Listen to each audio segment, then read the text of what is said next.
And we're on to agenda item number 4. County Administrator Carissa Knapp's got 2 items.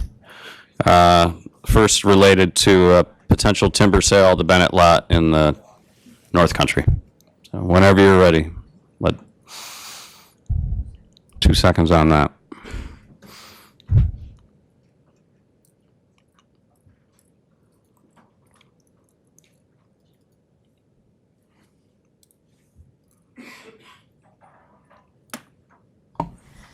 So, good morning. We've included 2 items on this cow, rather than waiting till next month's committee meetings. Both would normally go to Resource Management, I believe. So the first one is a timber sale on the Bennett lot. Bennett lot is also known as Rattlesnake Hill. We did have permission to bid this a few years ago. We did not successfully bid it. Since it's been almost a year and a half, we have a new board as well. I thought it best to get permission to do this before we go out to bid. Okay, time sensitive? It is time sensitive, and right here, we're just looking for permission to bid. It does not require a resolution. When we come back with the bid results, then it would have to have a resolution. Okay. Mike? Okay, I'll second it. thank you. For further discussion, you have something, Mr. Demick? Yes. Can we immediately, I know this is a resolution to go out to bid, but can we immediately offer this up to get inspection of the site before the leaves come off the trees? I know that's Yes. been discussed. Yes, Is and that- we should have the bid packet ready pretty soon as well, but yes, we can notify people that will be putting it up to bid. If they want to come examine it prior to then, they could. Great, thank you. All right, any discussion? Anything you want to add, Scott? No, Mr. Demick had asked that question because there's some ash dying in there. We want to get fires and everyone will use them off so they can know which ones are dead, which ones are alive. Yeah. Okay, so that's all you need from us today? That's all I need from that one is a successful motion on that. Yeah, okay. Further discussion? All those in favor say aye. Aye. Opposed? And that's carried. So the next one is our annual appropriation to the Agricultural Society. The Agricultural Society, as we know, owns the county fairgrounds. This goes to help maintain the buildings and grounds for the fairgrounds. We have budgeted $8,000 for this. This will require a resolution, so this will be a referral on for county attorney to write the resolution. Okay, anyone want to make that motion? Rumpfeld will move. Thank you, Mr. Rumfeld, seconded by Mr. Fanton. Do you have discussion, Mr. Fanton? Yeah, we used to give them 16,000. So I don't know if that's an option to look at or if we're locked in on the 8. We only budgeted 8 for them, and without looking, I think we had them down to 6,500 before that. I don't think they've ever had 16,000, but we could go through the budget history on that. Of course, we know we have that ARPA application, ARPA monies for a match on an application for them as well. Hopefully, we'll be getting about 500,000 to them next year. Thank you. Gary, did you have something? Same line. Okay, so just to go over the history of this, we budgeted 8,000 as we have in recent history 8,000. We held off on that as we determined as a board whether or not to utilize ARPA funds. Didn't they also do a larger budget request for the 23 budget, like $100-some thousand?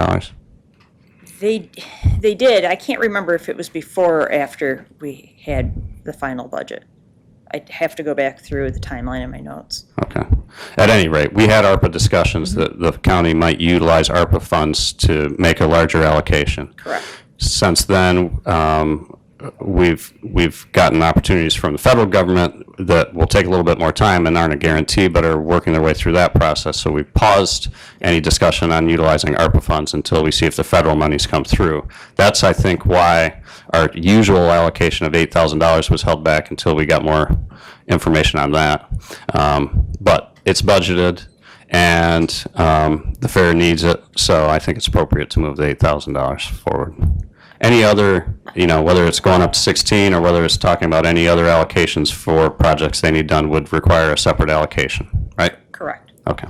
Jan? Did you say that the ARPA matched to what the federal government's given? I thought if they got the federal money, we weren't going to give them any ARPA money. The federal money, the grant for the federal money requires a match. And so we were going to use the ARPA allocation as the match. If we do it that way, your ARPA allocation is much less than what you had originally planned to do. So it leverages our money to get them more money at the end of the day. What would our match be? I think our match was 150 maybe.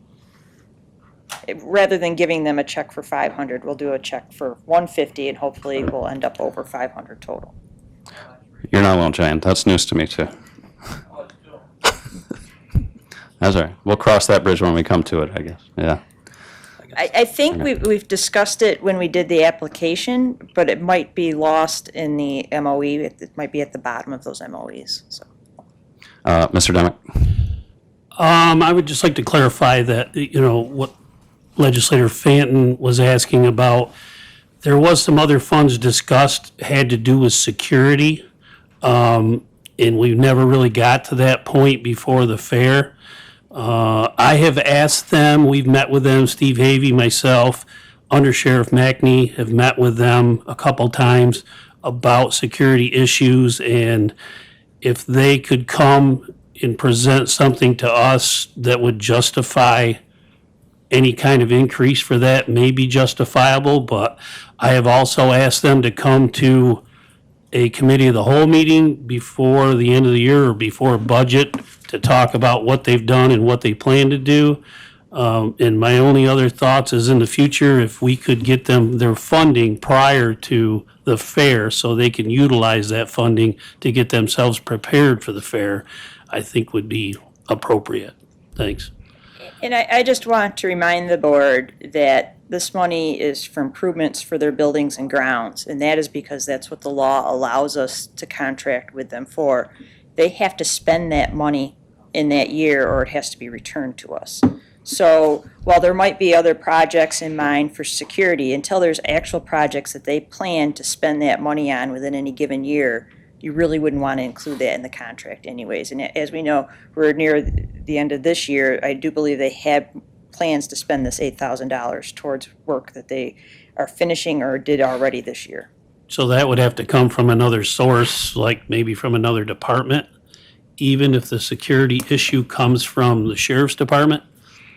I think you would be looking at how that affects their buildings and grounds and the legal way that we transfer money to other non-county entities. There's only certain ways we can do that. ARPA is an exception to that, so that's why we're able to use ARPA to leverage. ARPA had different rules, but if you're using your own county funds raised by taxes, you have to follow the county law statutes. And as Allison wrote this contract, she has all those conditions in there, as we do every year, that you can only spend, you have to spend the entire amount or it rolls back to the county.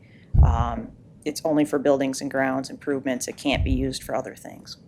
Yeah, just to clarify, I see you, Mike, but just to clarify, payments due upon execution of the contract. That's how it was explained to me by Allison. In other words, as soon as the Fair Board and we sign the contract, the check gets cut.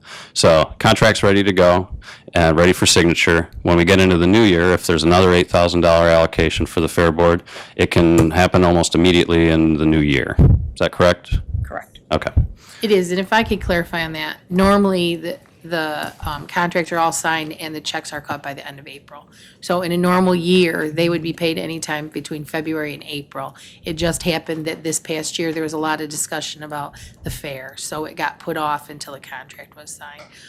There was one year that, for whatever reason, they were paid in 4 increments, and they weren't paid full lump sum. But the majority of the time, they've been paid that $8,000 in between February and April. Okay. And I can explain the 4 payments. We put all of our annual appropriations on a quarterly payment cycle rather than a single payment. That was during COVID. That was during a budget crisis at the state where we were not sure if we would have enough money to make all of our annual appropriations. Very wise, County Administrator. Mike? They're just going to mention it. The federal funds that hopefully I'll be getting was time sensitive also, wasn't it? Correct. Thank you. Yeah. Okay, anything else on that? Okay, we have a motion and a second, right? To draft the resolution. Okay, thanks. Okay, all those in favor say aye. Aye. Opposed? That's Abstain. carried. All right, we have one abstention. Legislator Seary. Okay, thank you.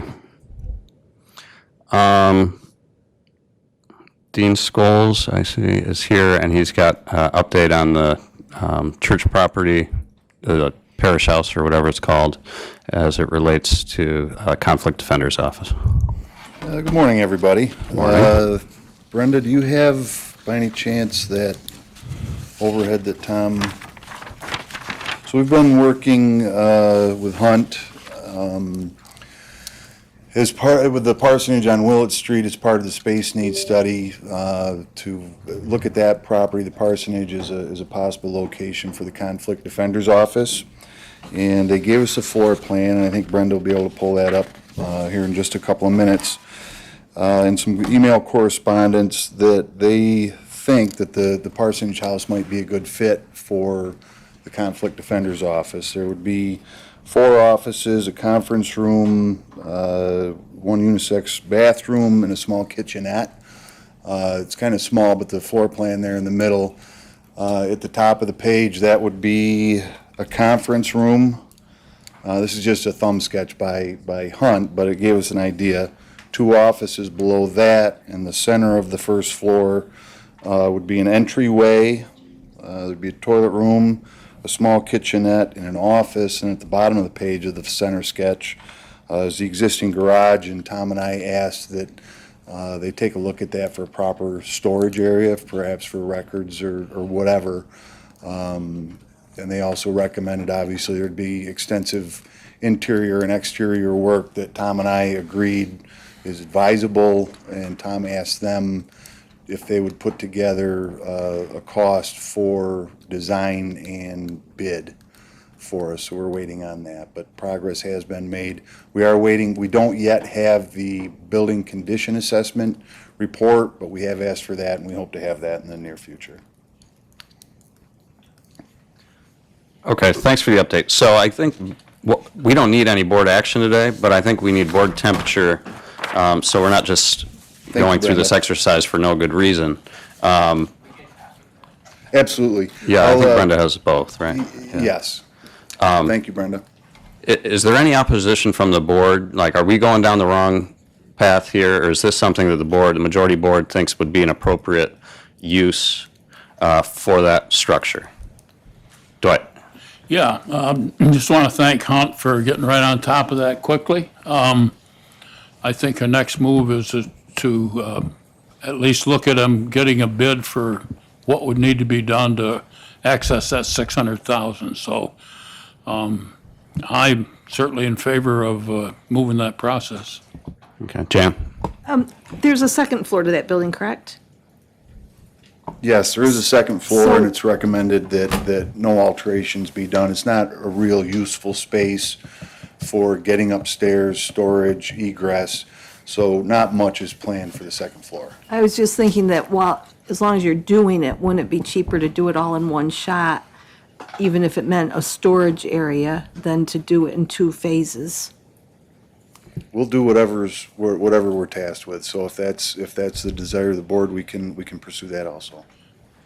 Dwight? Yeah, that's basically light storage. That's, would be something, there's 2 sets of stairs, and so it's not really easy access unless you like to climb stairs. So it wouldn't be for heavy storage for sure. And I don't think there'd have to be anything done up there to act, to make that available. All right. Gretchen? Thank you for taking the time and doing this. I certainly am in favor of it, and I think it would be good use for that. So thanks. Thank you.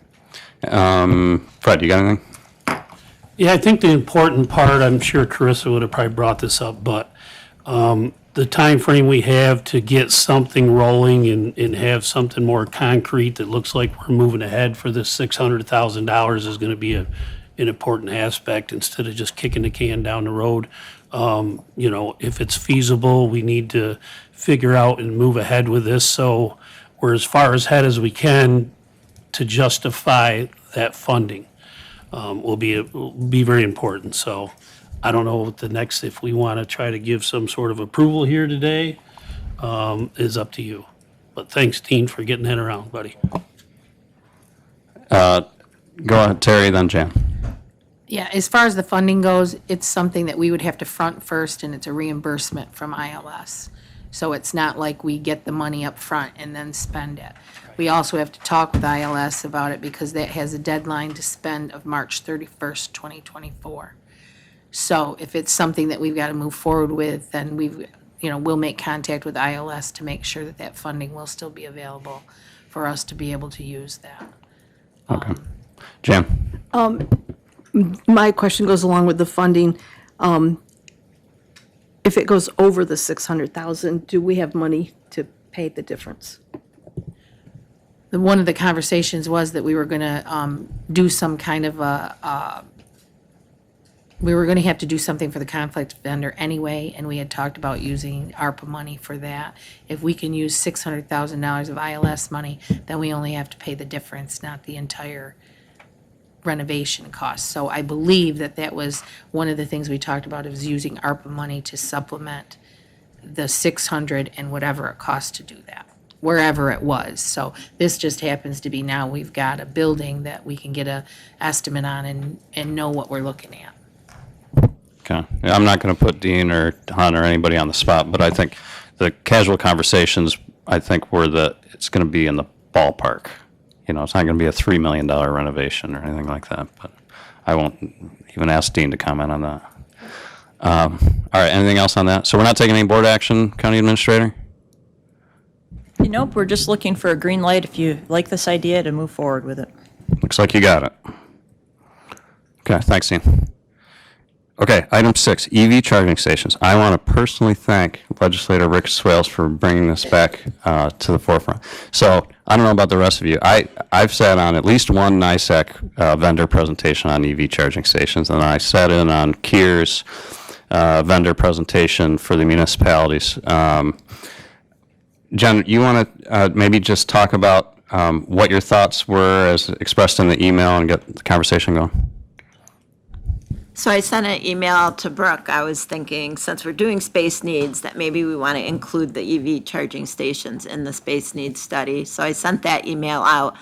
I personally know a woman who lives on Rushford Lake in the summer, and her kids live in Virginia. That's where she lives in the winter, and they won't come visit her because there's no charging stations for them to charge their cars. They have 2 electric cars. Now, there are charging stations in Houghton, which I mentioned to her, and she did not know that. So I think this EV charging station is twofold. There's 2 reasons why I think it's important. One is for tourism, but the second one is for employment.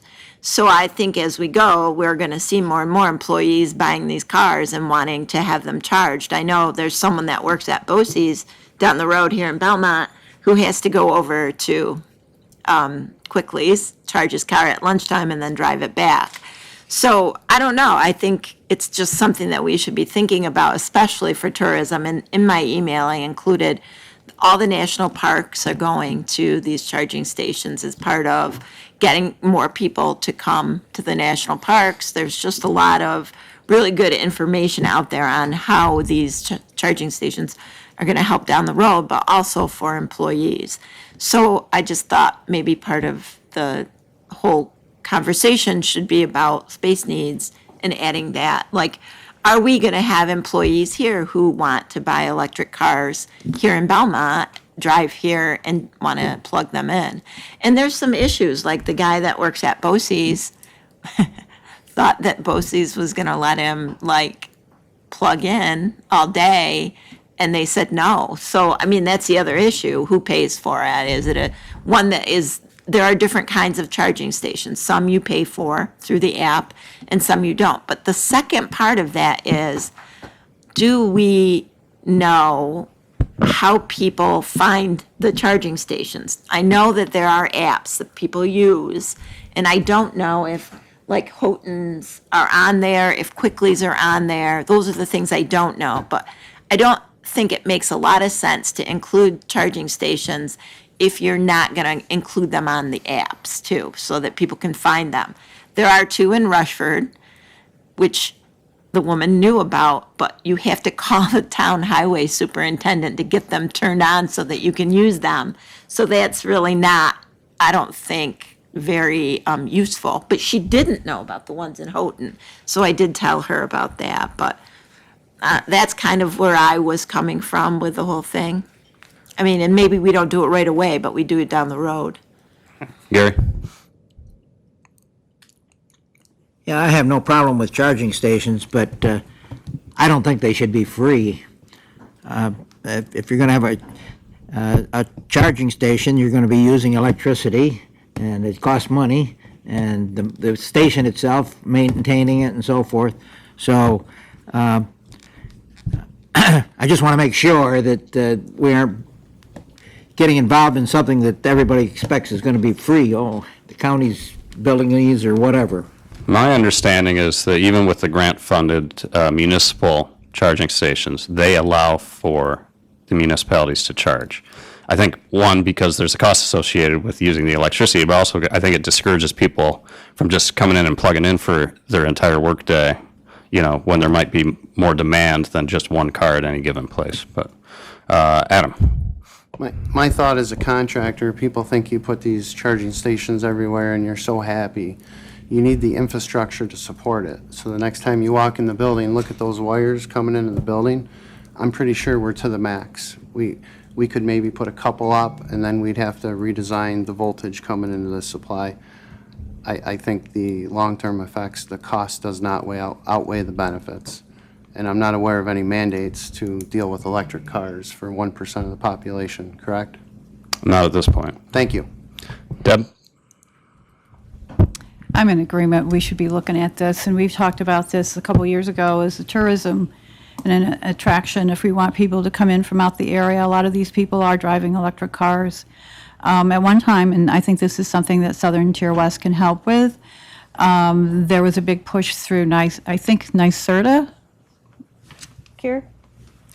that they actually come in and help you plan, and we talked about it throughout the county.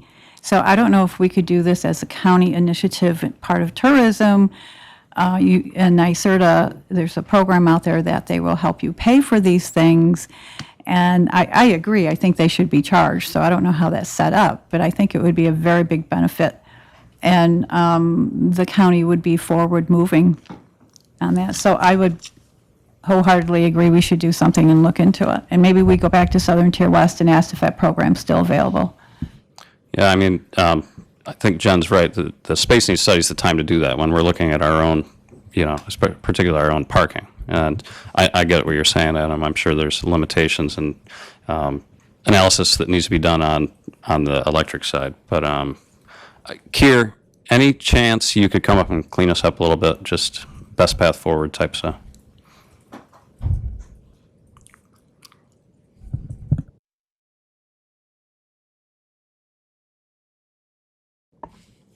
Hello. So, luckily I had 14 hours notice, so that I was going to possibly get called to the podium. Everything everybody said is basically correct. If you happen to read car magazines or information on them, most of the car companies are on a fast track to eliminate the internal combustion engine cars. So whether we love it or not, it's coming. How fast that rollover will be isn't super clear, but everything that's being produced right now is any new models seem to be EV. And I just read an article that the last, I believe it's a Toyota, but whatever, the last new model of an internal combustion engine by one of the big companies, they just rolled out. And the rest of their vehicles are all headed to EV. So it's been on the radar for quite a while, but it's moving faster than I would have predicted. When we did the park and ride out at Crossroads, back in 2017, we made sure that there was conduit laid to provide at least a few stations out there. We haven't actually installed chargers there, but we had it in mind that we need to. And when we were talking with Quickley's, we told them, you know, I know you're a gas station, but you got to also, you're doing all this concrete work, put the conduit in ahead of time so you got places to put this. And I believe they did some of that anyway. As far as the finding EV charging stations in the county, there are many apps, as were mentioned. Google Maps, Charge Hub, PlugShare, Electrify America, ChargePoint, EVgo, etc. And people that have an EV use the app. That's how they find them. And those of us who this is all kind of new, we don't really know that, that information necessarily. The Houghton stations have been there a long time, and at the hotel, and so that shows up on every one of those apps that I've ever looked up. So I'm not sure how somebody didn't know they were there, because that's like the only one I would have sent anybody to, actually. There's Quickley's has some now, and there is reportedly some in Cuba. There's talks in a few other municipalities about putting them in. Met with Alfred last week, I think it was. Both village and town. Southern Tier West has 2 staff people that oversee different programs, and there's new opportunities coming through NYSERDA in the new year. The current programs are ending, and they're rolling out a new set of programs. So either John Mayer or Sarah Swinko can answer those questions at Southern Tier West, and I would highly recommend bringing them in to, when you're a little further down the runway. The space needs study needs to take into account this. We talked about it a year and a half ago when there was discussion about the new DPW facilities. That's one of the issues that wasn't in the original designs, was taking into account. Have you set it up so that as these changes come along, you have big enough conduit, you have all the infrastructure at least set up that you can run the new wires as you're building it. So there's probably 8 different state and federal grant programs out there right now that we can be tapping into for different things. That's what this stack of papers are about. We had a session with a company called Livingston Energy Group in June, which I believe the chair was referring to. This is certainly not the only company out there, but this company is part of the New York State Tourism Industry Group that I am working with. And so they come out and they talk to the proposed owner and try to figure out which setup is right for them, because it's not a one-size-fits-all. Some people want to own it, some people don't want to own it. Some people want to build the whole thing, some people don't want to build the thing. Some people don't want to charge, some people do want to charge for the costs. They set all that up, they gather the grant money, and they work through the process. So either these folks or somebody like them, I would recommend you get in-house to work through this process, and don't leave it till, you've already gone ahead and made a bunch of other plans. Well, can I just ask a question? I don't know if you know the answer or not, but what about different types of cars? Like, I have someone that lives in Fillmore on my road that drives the fancy one. Right? Tesla. Yep. And that's a different charging station. So Right. do they offer different ones? Like, does Quickley's have a different, couple of Quickley's different has the kind that Quickley's has. That's an issue, sort of like your old phone charger, if you ask me. Why does Apple have a different charger than everybody else, and now they're being forced into it? Now Tesla has reportedly made an agreement with Ford to allow Ford vehicles to share the same technology, so that, because Tesla has the fast chargers that are way ahead of everybody else's, so that's changing too. So that's why I say you have to set up any construction you're doing with these unknown infrastructure needs now. Just overbuild anything you put out, so. So, I'm sure you know through your long history, Kier, the number of times that there's been grant opportunities out there for this or that. So again, whatever side of EV you fall on, the grant money is there now. It is. And so, from my perspective, you do it now. You don't wait until the grant money dries up and then we end up getting mandated, or we just get, through the advancements of technology, just get forced into a situation where we have to do it without grant funding. That's just my position. But I guess County Administrator, yes, Healy. Thank you, Harris. I agree with you 100%, and but I wouldn't get out too far over my skis on all of this, because nothing green is green. If it wasn't being subsidized, I don't care if it's the solar farms, the windmills, or electric cars, none of them would be viable. I mean, it would make more sense to go mass transit with the railroad and electrify that and encourage people to utilize more, instead of everybody keeping several cars. But I'm not telling anybody what to do. But after the next election, I think all those subsidies will probably go away after the next presidential election. So things will change in a hurry. Thanks. No argument here. Anything else for Kier before we get him off the hook? Adam? I just want to touch on the infrastructure one more time, because I'm the technical guy. Don't drink the Kool-Aid where you're going to bolt a charger to the wall and be so happy. So I just want to give an example. If Legislator Ricketts buys an electric car after she leaves this meeting, and then she talks her husband into buying an electric car, there's a 99% chance the two of them are going to have to share a charger, because she can't support two chargers, because you need a dedicated 40 amp circuit. So if you go this route, you're going to have to upgrade your service, which is going to cost you $10,000 or $15,000. So you really are going to have to be in love with the environment to go that route and put your money where your mouth is. It's true. And I just finished a thought I didn't quite get to.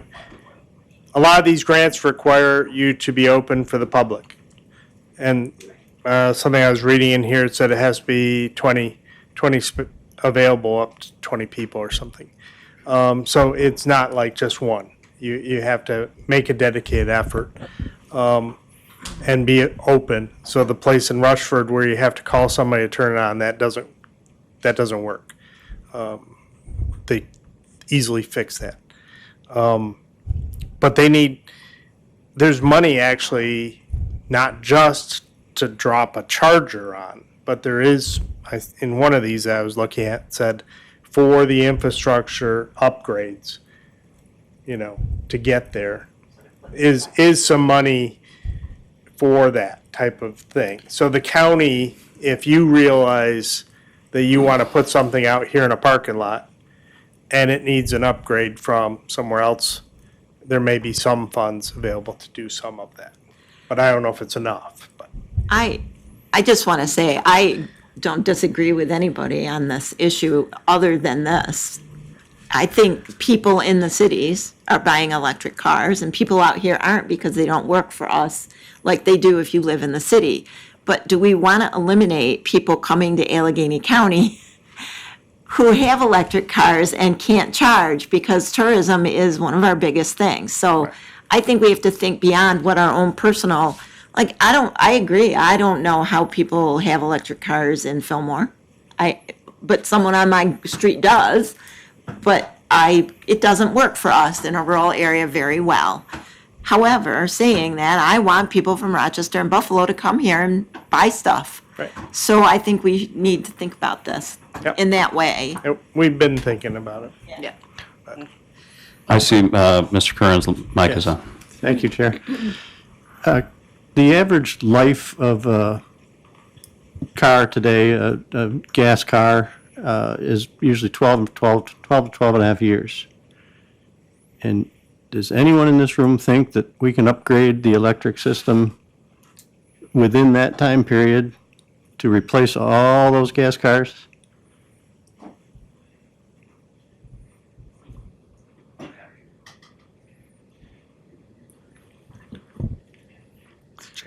Okay. I'm guessing that was rhetorical. All right, thanks, Kier. So, Administrator Knapp. Two things. Yeah. Two things on the issue. One, we have been working on EV charging stations. We did have grant funding available directly to the county for EV charging stations starting in 2021 through our mobility management, the grants we run through there. So Ardent, our mobility manager, was working on that. We did reach out to planning and the IDA/economic development. So we did include both Kier and Craig in that, and reached out to places that may want to host a charging station that we could fund through our own grants. There was a small match that the county, I think, would have had matched like 15%. We could not find an interested partner to do that. So either they were not interested in the restrictions of our grant, or they weren't interested in EV charging station, or they were going to do it on their own. So we were looking originally out to put one at Crossroads at the park and ride there. That had been one of the goals when we constructed that. However, since development was going on with Quickly's, everybody felt that the better place for it would have been Quickly's. They put in their own. We did reach out to them if they wanted to put one in on our grant. We would have worked with them on that. So I don't want people to think that we're not looking at these things and what opportunities the county might have to help other people put things in. When we do find them, we do make outreach and see if anyone is interested. A lot of people would rather do it on their own and meet their own restrictions and requirements, however. So that's one part of the issue. The second one on the space needs study, this isn't within the current scope of the space needs study. We're only looking at parking right now as, how many county vehicles do we have? What is our interaction with the public? Do we know the traffic volume? How many additional parking spaces that we might anticipate? Like this department might not fit well on this particular campus because there's limited parking. We should be looking forward on other things. So we're not looking at any construction of new parking lots, just kind of a general, you might need this in the future. If we want to start getting very specific on EV charging stations, and maybe we do, that's outside the scope of service. We'll want to go back to Hunt engineers and see, what do we need to do to add this to the scope of service. I do believe we've already exceeded the scope of service. We're having them look at additional buildings that we didn't additionally list, so we probably will want to come back and amend that contract. It's probably going to cost us a little more anyways. If you want to add this, we can get a quote to add this to that thing too. I just want to make people aware, we can have them study whatever we want, but there's usually a cost associated with that, and we have to negotiate that with Hunt. Okay. Jan? One of the concerns that we had in the town of Alfred with trying to get an EV charging station was, what are the people going to do while their car is charging? So that kind of disqualified the town of Alfred because all they're going to do is come in and bug me. So I think where you place them has to be seriously considered, because while they're charging their car, they got to have something to do. And I think that's a big concern that we're looking at, is where you're going to put them, that they actually have something they can do while that car is getting charged. I know I've seen municipalities where they put them basically in their little pocket park in their village center, one of their spaces so it's on village property, but it's within walking distance to facilities and so forth. You're right about that, though. Jim, did you have something? Oh, okay. So no harm, right, Administrator Knapp, in just checking in with Hunt and saying, what kind of add-on would this be?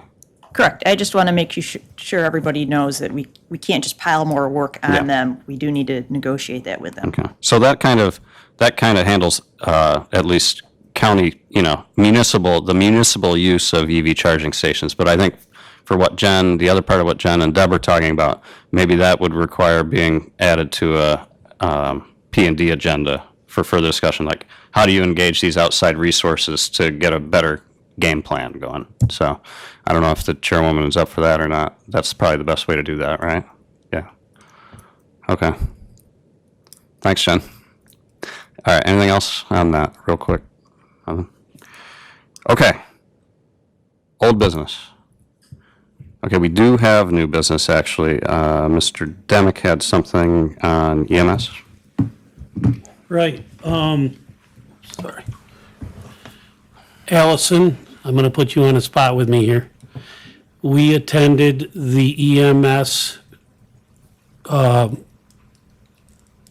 at NISAC, and there was a big to-do with, direct pay from insurance companies to who's providing the ALS or whatever they have going on versus the insurance company paying direct to who's insured and not ever paying the company that's doing the work. That's been a big to-do with companies, even with MTS. So they've asked all of us to step up and do a resolution to send that. That went through the Senate and the Assembly and is on the desk of the governor to put support into this because the governor's dragging her feet because insurance companies are putting heat on them. So, I'm sure Allison's got something to add to this. I've asked her to remember this, and we try to do this. We also should try to get every municipality to do the same thing. Yes, thank you. Thank you, Legislator Demick. So myself and I believe Legislator Burdick was there, Legislator Sear, Legislator Hanchett, and our Deputy County Administrator, Mallory Short, was also in attendance for this session. It was all about just EMS as a whole in the state and the crisis that it's in and the different things that are going on, legislation, and other movements with different organizations dedicated to EMS. And so there is this bill that has passed both the House and the Assembly, a direct pay bill. And what it would be is that any time an individual calls a volunteer agency or a for-profit or a non-for-profit for service, and they cannot deny that service, even if that individual owes them money, when they do get that service and are provided that ambulance trip and those medical services, whether it's basic life support or advanced life support, this bill would provide that the insurance company would send the check directly to that volunteer agency or for-profit or not-for-profit agency instead of to the individual who received that service, who then would be responsible for paying that ambulatory EMS agency. So currently, the bill has not been called up by the governor's office for her signature. And the concern that all of those advocating in the EMS world is that the longer it takes for it to be called up during the fall, the closer we get to December, where she starts her veto process. And everyone knows that the lobbyists and the advocates for the insurance companies really do not want that to happen. They're pushing it back hard. So they were asking all of us county representatives and anyone else who is there representing towns and other in the municipalities to pass resolutions and to send them to the governor and then to our state representatives, showing support and encouraging her to sign it.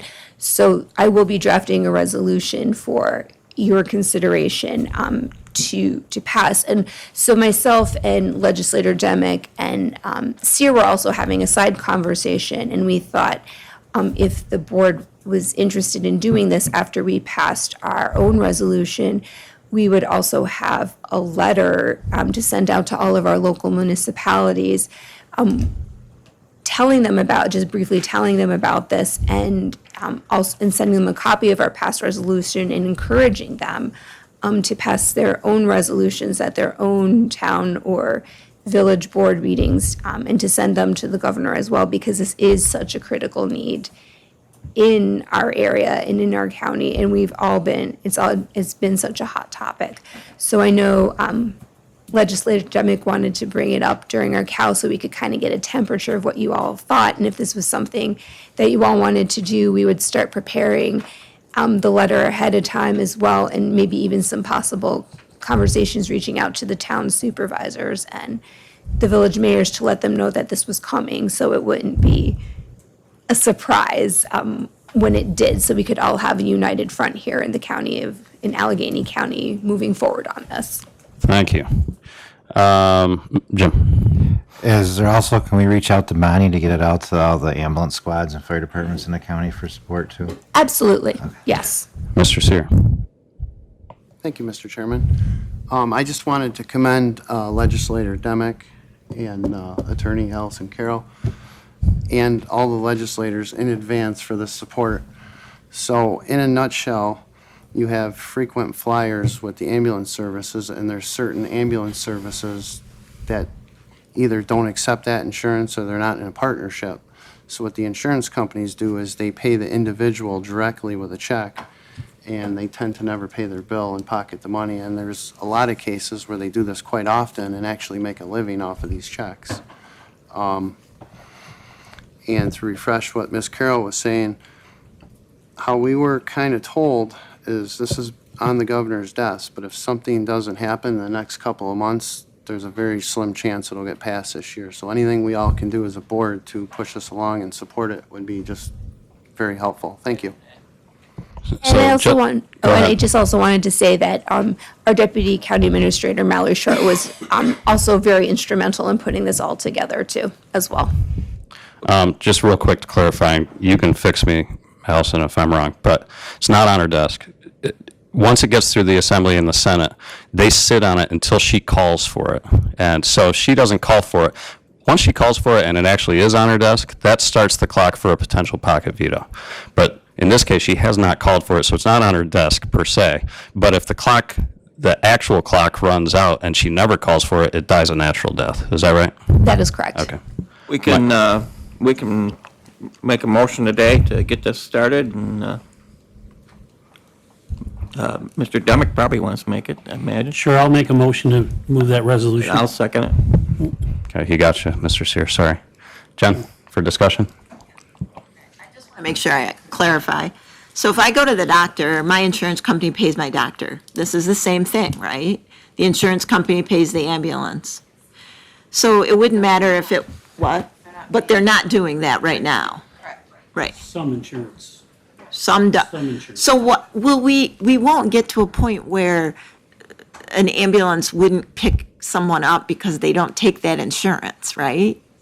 No, so so currently, you may have an we heard an example, while we were there, there was an individual who every month on the 14th of the month would call for the ambulance. The ambulance would never deny this individual, would come, take the individual to the emergency room. He would check himself out against medical advice, would never see a doctor or a nurse, and then they would send the check. He would cash the check, never pay the ambulance service, and he would be using that money to pay his bills and fund his drug habit.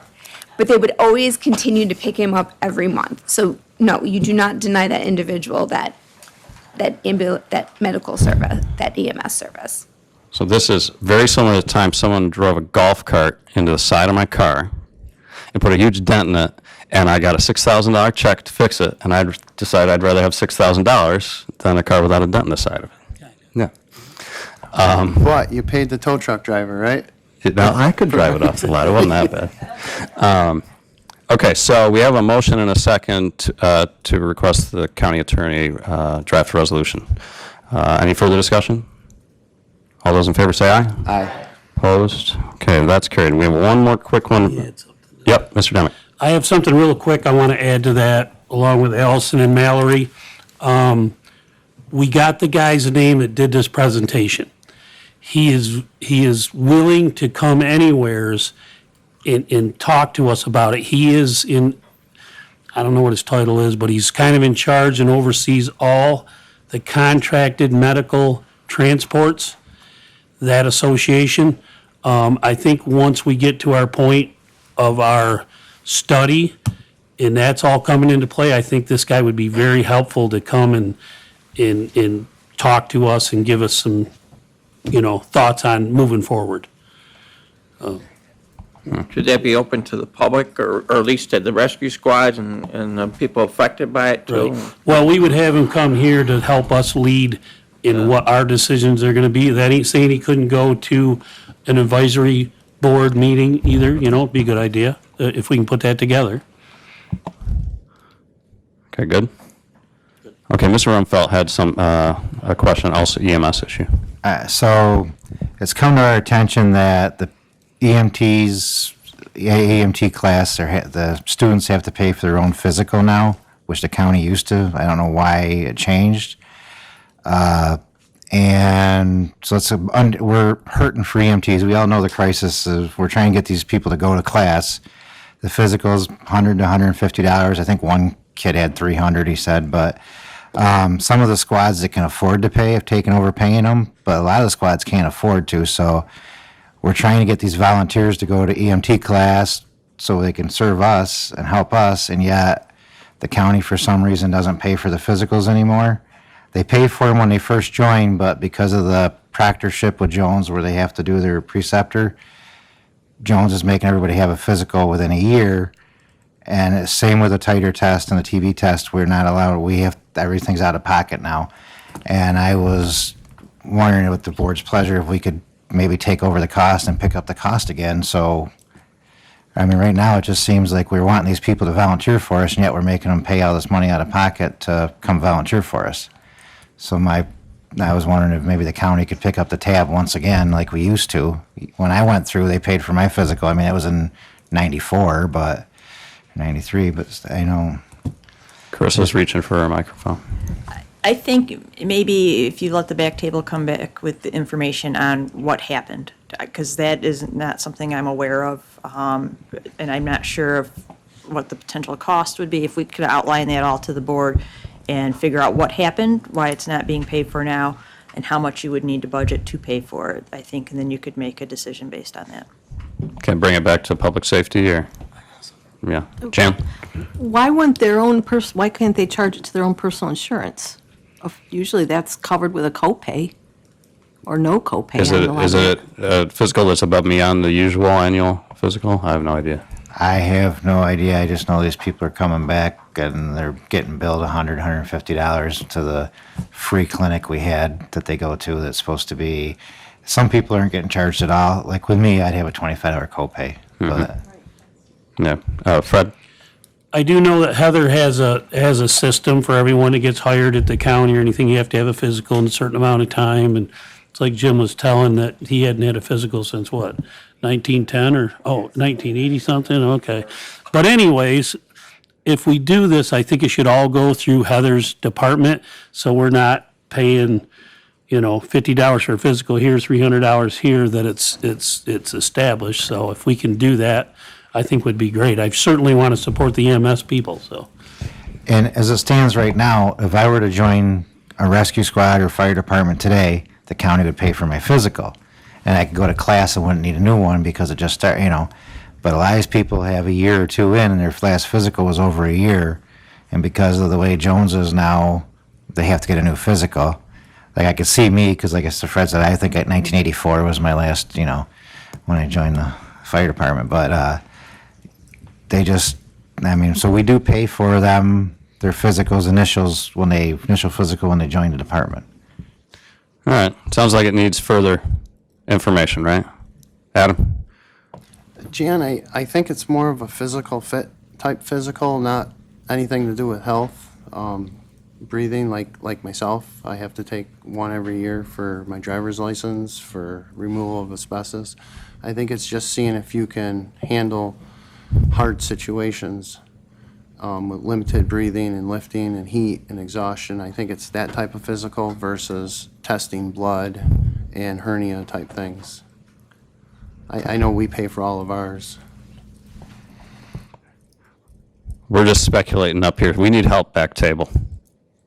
Yeah. All right. So is that good enough for today? They'll gather up information for us and get it to public safety. Yeah, the sooner we can get it, the better, because these people want to go to classes and.